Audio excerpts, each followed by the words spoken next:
Doesn't matter if the residents of Minnesota are offended by immigration law or if ICE gives them the ick. Doesn't matter if the residents of Minnesota tell ICE that they don't want them there. It's not their call. Immigration enforcement is the domain of the federal government. As we watch the rampant harassment and obstruction of ICE officers throughout the country, but particularly in Minnesota, it's become obvious that someone or some entity is organizing and funding many of these leftist agitators. That's not to say that we should delude ourselves into thinking that there's no grassroots support whatsoever for these anti-ICE riots.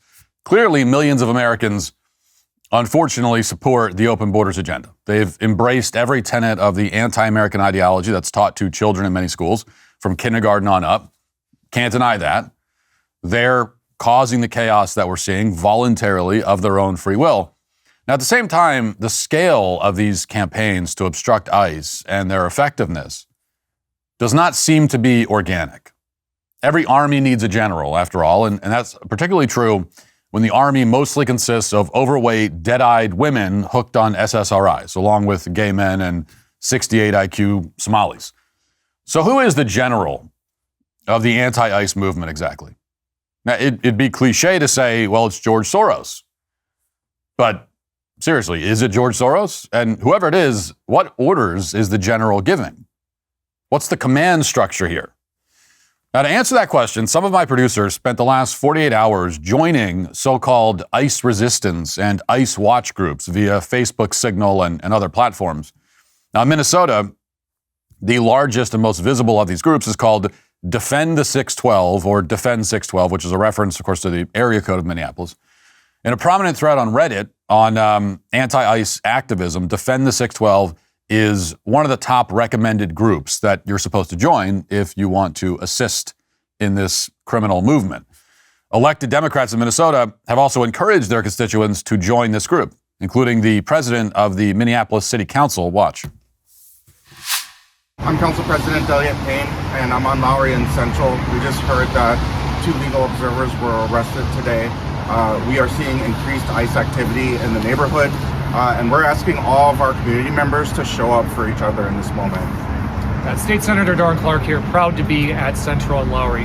We need you. This is now what we do. We stand up, we let our neighbors know that we are here, we're saying no, and we need to be visible and out. So if you're wondering what to do, get out, go for walks, make sure you are wearing a whistle. Elliott's got one. I'm going to pick mine up now too, and we're going to do the work. Go to defend612.com to find out how you can get involved, and stay safe and stay vigilant. Now, the top council members of Minneapolis are going to do the work, and they want you to do the work too by joining Defend the 612. So what is Defend the 612 exactly? If you pull up a flyer for the group, you'll see that they're committed to interfering with law enforcement operations, which they call abductions. To put it another way, they're committed to committing federal crimes. Now, we'll put one of these flyers up on the screen right now, which we pulled from Facebook. Quote, "Every day, neighbors in Minneapolis are stopping and preventing abductions. Join us as we protect each other on our blocks, on our streets, on patrol, at schools, and at local hotels that are housing kidnappers." So they're bragging about criminal obstruction over at Defend 612. They're also openly talking about harassing ICE agents in their hotels when they're sleeping. And on top of all that, it's not a very exclusive group. Anyone can become a member, as those Minnesota politicians indicated. And indeed, upon joining Defend 612, my producers were met with a network of signal groups and websites, including a patrol handbook that offers a series of highly detailed instructions. And what's notable about the handbook is that at various points, it explicitly states that members shouldn't violate federal law, but in other sections, the handbook clearly instructs members to indeed engage in criminal activity. So, for example, there's this line from a section encouraging residents to enroll their friends in the resistance. Quote, "If each and every block had a regular schedule of monitors, the abductors would not be able to operate in our city." Close quote. Well, why might that be? Why would a group of legal monitors prevent ICE from conducting operations exactly? You don't really have to fill in the blanks on that one.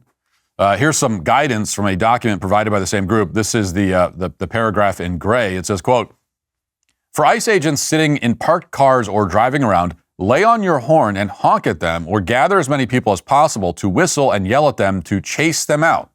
You can do this, and everyone is doing this. Phillips and Powderhorn, which are neighborhoods in South Minneapolis, do not tolerate masked abductors taking our neighbors. Form a crowd and be as loud as your commitment is to your people and get them out of here. Well, then there's this section from the patrol manual, which offers advice for members on how to call 911 on ICE, effectively by lying to the operator so that they send officers and obstruct ICE. Quote, many 911 operators have been trained not to dispatch police officers if the caller mentions that ICE is involved.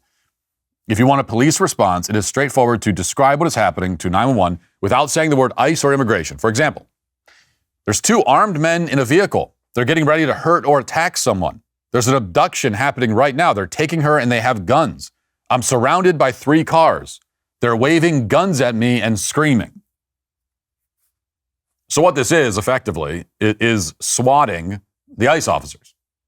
This manual is encouraging members to make up a fictional scenario, because what they describe there does not actually describe any ICE operation ever that's ever been done.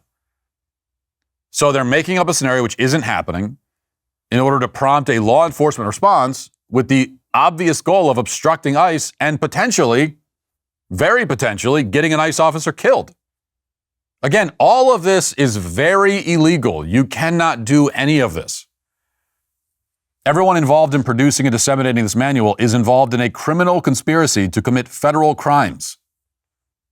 And they're very well organized. Take a look at this section of the handbook. It reads, quote, ICE encounters. What to do when you see these things. Number 1, request a plate check in the live call. Dispatch or plate checker will confirm. Now you hear that and you think, dispatch? What are you talking about, dispatch? Well, yes, these hopeless dweebs have a dispatch system. So they'll see a car that in their opinion might be ICE, and they'll call out the license plate number so that someone at home can compare that license plate to their list of suspected ICE vehicles. And if it's a match, they'll flood the area and try to chase the car away. Now, in just a few hours, my producer saw several license plates and car makes and models being listed in this chat along with their current locations, which obviously poses a safety risk to the general public as well as ICE. We have unhinged leftist vigilantes using unverified Excel spreadsheets full of license plate numbers in order to hunt down and pursue and harass law enforcement. They even do the same thing with the airplanes flying overhead. There's a whole signal chat for flight tracking.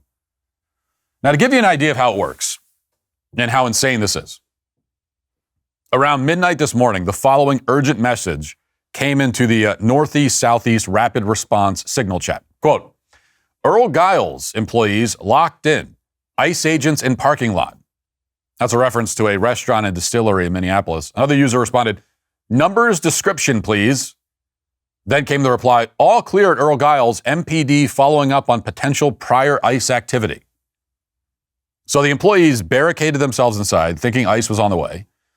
That gets circulated around Signal Chat, full of these LARPers and their dispatchers. And then we learned that actually there's no ICE agents around. The police were called because these freaks thought that there might be ICE agents, which of course, by the way, is not an issue if the restaurant doesn't employ any illegals. And then a few hours later, another update came in. The workers at Earl Giles wrote, quote, Ya nos ayudaron a salir, so unieron mucha gente de la comunidad. Muchas gracias, mil gracias. Which, of course, my pronunciation was absolutely impeccable. And according to Google Translate, means that they're grateful that the community alerted them to the potential danger. And according to common sense, it would imply that ICE needs to, pay another visit to that restaurant pronto. Then there was this remarkable exchange in one of the rapid response groups, quote, highly suspicious activity, very tinted windows, camped outside Porzana, went and parked around the block after idling for a few minutes.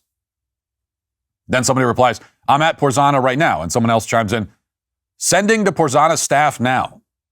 Porzana is a steakhouse in Minneapolis. And apparently these losers called them last night because they saw a car with tinted windows that was just parked nearby. That's it. That's the threshold for highly suspicious activity for these lunatics. They're barricading themselves inside restaurants and running across the city because they see a car with tinted windows. idling for a few minutes. It would be entertaining if these people weren't genuinely, obviously unhinged. This is mass psychosis. And again, it's well organized.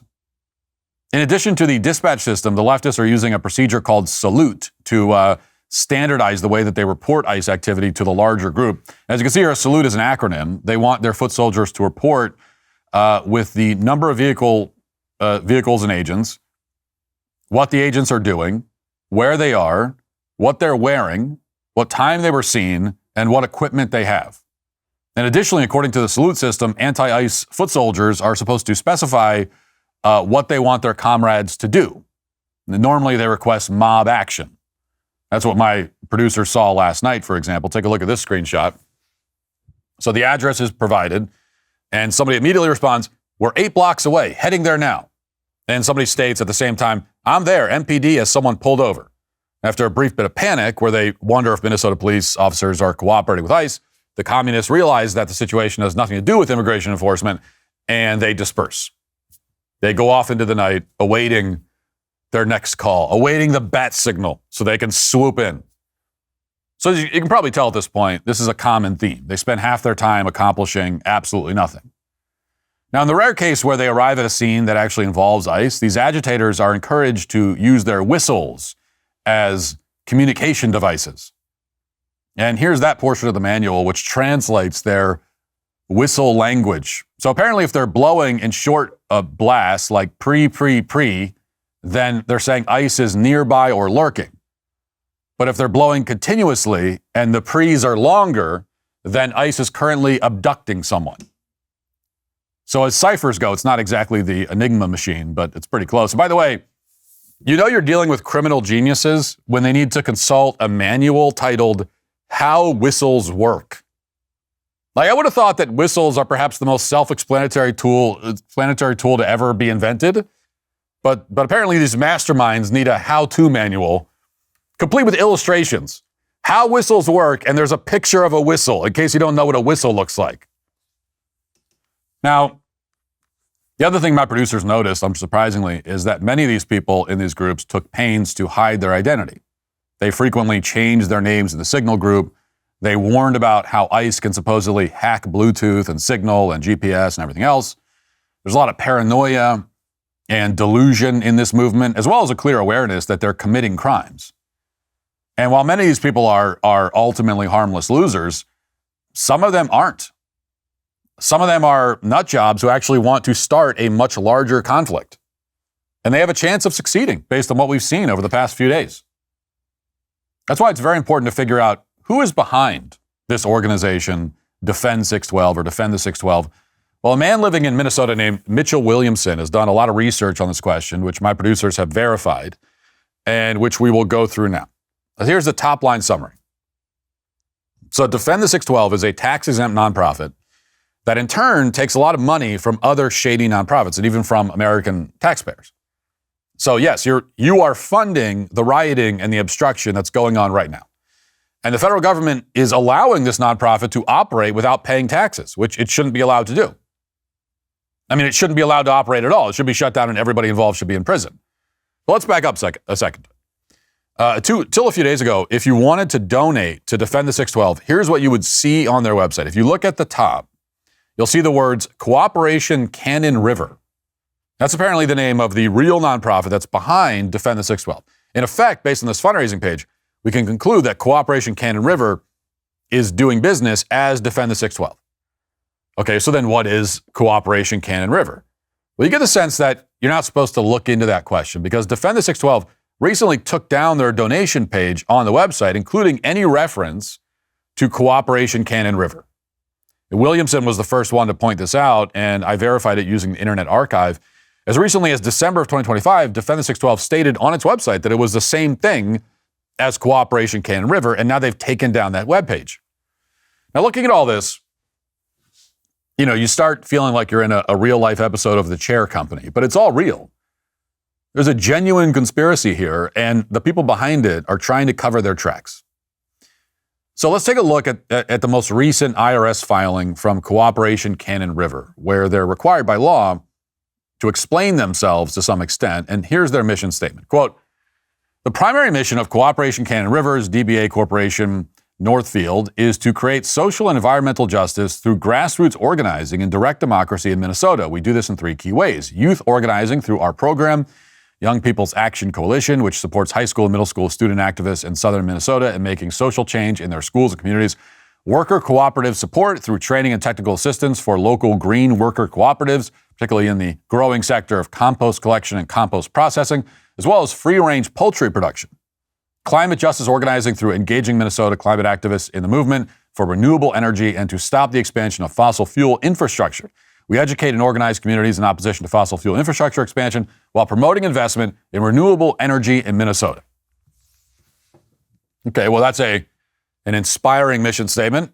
It's also not remotely related to what they're currently doing, which is disseminating materials that encourage the residents of Minnesota to commit federal crimes and obstruct ICE agents. They're not doing compost processing or educating anyone about fossil fuel infrastructure expansion or anything else. Now, somehow they forgot to tell the IRS all about that. You know, when they said direct democracy and environmental justice, they forgot to tell the IRS that what they really meant by that was harassing ICE agents and driving them away from crime scenes and swatting them and trying to get them killed. But things get worse when you look at who exactly has been donating to this nonprofit. Now, to be clear, we don't know the identities of the vast majority of the donors. That's the benefit of being a 501c3 nonprofit. They don't have to disclose exactly who is financing them. However, if other tax-exempt nonprofits donate to Cooperation Canyon River, aka Defend the 612, then we can discover that information because those nonprofits are required to file a Form 990 where they tell the IRS about their donations. And that's where it gets interesting, because it turns out that in recent years, to give just two examples, Cooperation Canyon River has taken money from the Tides Foundation to the tune of $10,000 and a nonprofit called MN350 to the tune of more than $75,000. Now, again, my producers pulled the Form 990s after they were flagged by Williamson. And here's what they look like. We'll put them up on the screen right now.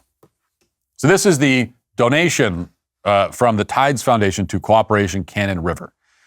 And then here's a donation from MN350 to Cooperation Canyon River. And when you look at that, what does it tell us? What does it matter that Defend the 612, one of the lead anti-ICE groups in Minnesota, has been taking money from the Tides Foundation and MN350, whatever that is? Well, it turns out that the Tides Foundation takes a lot of money from groups like Open Society Foundations, the Rockefeller Brothers Fund, and the Ford Foundation. And if those names sound familiar, it's because they're some of the biggest donors to left-wing causes in the world. And Open Society Foundation is George Soros' outfit, which is almost too on the nose. It's like a right-wing meme at this point to say that Soros is behind everything. But indeed, as a factual matter, Soros' group funds the Tides Foundation, which funds Cooperation Canyon River, which is otherwise known as Defend the 612, which is currently organizing mass anti-ICE activity in Minnesota. So we say that George Soros is behind everything because when you dig to the bottom of it, you discover that, well, he is. But that's not even the most extraordinary data point here. The really amazing contribution to the Cooperation Canyon River group, the $75,000 one, came from MN350. And no one has any idea what MN350 is, but as Williamson found, it's a nonprofit that takes a lot of money from the state of Minnesota. In fact, they recently received $100,000 from the state government. So you see where this is going. This is how it works. Taxpayers fund the government of Minnesota.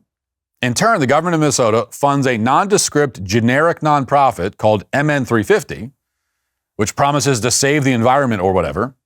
And then in turn, MN350 gives a large sum of money to another random nonprofit, which turns out to be a communist front group. Now, keep in mind, there are probably many, many more donations like this that we don't know about and that we'll probably never know about. And this is just one nonprofit. Here's a Facebook post from another group active in Minneapolis at the moment. It's called GR Rapid Response. They say they've had more than 4,000 people participate in 81 rapid response groups, which have, quote, tailed and boxed in ICE vehicles. So they are, again, boxing in an ICE vehicle is a serious crime. They are openly admitting to committing crimes. And there are real names attached to many of these posts. In cases where they use aliases, it shouldn't be hard in many cases to get a subpoena. So this is a national scandal that demands an immediate investigation by federal authorities. Fake nonprofits need to be shut down. Anyone disseminating pamphlets that encourage people to commit crimes, like the group Ice Watch, which Renee Good was a member of, should be arrested. So look at this for just one example. It's just straight up telling people to pull and push officers away from criminals that they're trying to arrest. These are the materials that are meant to persuade a low-level foot soldier, the lonely lesbian on SSRIs, to impede or physically attack ICE officers. And the materials are disseminated by bigger players, including nonprofits that are funded by taxpayers and powerful left-wing organizations. And then if you zoom out even further, all of this criminal activity is enabled by leftist judges who do everything in their power to undermine the Trump administration. So that is the very well-oiled machine that underlies Democrat activism. There's a reason why so many of the judges who have ruled against the Trump administration have names like Maida and Frimpong and Chutkin and Reyes. Democrats have installed an army of foreigners to the bench, and Democrats are counting on those foreigners to give their foot soldiers some much-needed backup, which they are. That's the only rational explanation for the lawsuit the state of Minnesota just filed against the federal government, essentially asking a court to block the executive branch from carrying out its constitutional responsibility, which is enforcing the law. This isn't so much a lawsuit as a declaration of Minnesota's secession from the Union. Minnesota's government no longer believes it's governed by the U.S. Constitution or that the federal government has any authority within its borders. Watch. And we ask that the courts will end the surge of thousands of DHS agents into Minnesota. We ask the courts to end the DHS unlawful behavior in our state, the intimidation, the threats, the violence. We ask the courts to end the tactics on our places of worship, our schools, our courts, our marketplaces, our hospitals, and even funeral homes. The deployment of thousands of armed, mass DHS agents to Minnesota has done our state serious harm. This is, in essence, a federal invasion of the Twin Cities and Minnesota, and it must stop. This is a lawsuit that, under our federal system, is an obvious farce. The federal government has the absolute authority to enforce immigration law under Article 1 of the Constitution. States cannot interfere with that power because of the supremacy clause of the Constitution. This is not a close question. It's also not a federal invasion. It doesn't matter if the residents of Minnesota are offended by immigration law or if ICE gives them the ick. It doesn't matter if the residents of Minnesota tell ICE that they don't want them there. It's not their call. Immigration enforcement is the domain of the federal government. You can show up as your best self this year by actually getting a good night's sleep, despite all the idiotic things happening in the news that might keep you up at night. It all starts by finding the right mattress. That doesn't have to be a complicated task. Our sponsor, Helix, actually makes it incredibly straightforward with their sleep quiz, which matches you to the perfect mattress based on your specific preferences and sleep needs. They're not just another mattress company either. Helix is the most awarded mattress brand out there with glowing reviews from major publications like Forbes and Wired. I used to struggle falling asleep at night, but since my wife and I switched to a Helix mattress many moons ago, that issue has largely gone away. Can't speak highly enough about the quality and comfort of our mattress. They even offer free shipping straight to your door, a 120-night sleep trial, so you can actually test it out in your own home, and they back everything up with a limited lifetime warranty. Start sleeping right tonight by ordering a Helix mattress today. Go to helixsleep.com/Walsh for 20% off site-wide. helixsleep.com/Walsh for 20% off site-wide. Make sure you enter our show name at checkout so they know we sent you. helixsleep.com/Walsh. But there is one element of this lawsuit that I have to admit is extremely entertaining. Let's put it up on the screen. Quote, defendants, the federal government, have intentionally violated Minnesota's masking law, which prohibits anyone from concealing their identity by wearing masks in public places.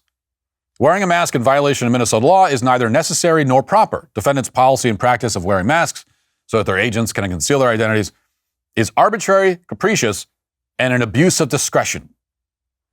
Yes, Minnesota A state where the National Guard under Tim Walsh forced private citizens to wear masks during the COVID lockdowns is now suing the federal government because ICE agents are wearing masks to protect themselves from leftist freaks. We've come full circle. And on top of that, in this lawsuit, Minnesota is accusing the federal government of acting in an arbitrary fashion. Yes, the federal government is supposedly being arbitrary here, not the state of Minnesota. So it's totally fine for them to require masks, then sue you for wearing a mask without ever changing the law. That's not arbitrary at all. I mean, if nothing else, you just have to admire the sheer gall and shamelessness on display here. We can be fairly sure, based on the current makeup of the Supreme Court, that this lawsuit won't go anywhere. But make no mistake about it. This is why Democrats want to pack the Supreme Court. They want judges to rubber stamp their efforts to dismantle the federal system that our founders created. They want to destroy the constitutional order. That's what these anti-ICE protests are really about. Now, in Trump's first term, they pretended to care about kids in cages and child separation. Now they don't even have a pretext. They're just mad about the fact that laws are being enforced. That's it. This is not an anti-ICE movement, really. It's an anti-American movement. And it's very well organized and funded. So what's needed now, which the administration seems to understand, is far more aggressive enforcement action. Don't just double the number of ICE officers on the street. Go after the organizers. Go after anyone who's funding them. After a certain point, once the checks dry up, the cars are impounded, the agitators are sent to prison, it will end. Yes, they're well funded. They're highly committed to their cause, but they're also very careless. They don't expect anyone to pursue them, which is why my producers were able to gain access to all of their groups. It's time to use their narcissism and naivete against them and to begin the crackdown on left-wing terror cells that we've all been waiting for ever since September 10th. If you'd like to see what else I have to say, you can access my full show by going to dailywire.com or by going to the Matt Walsh Show Twitter page. Hope to see you there. Godspeed.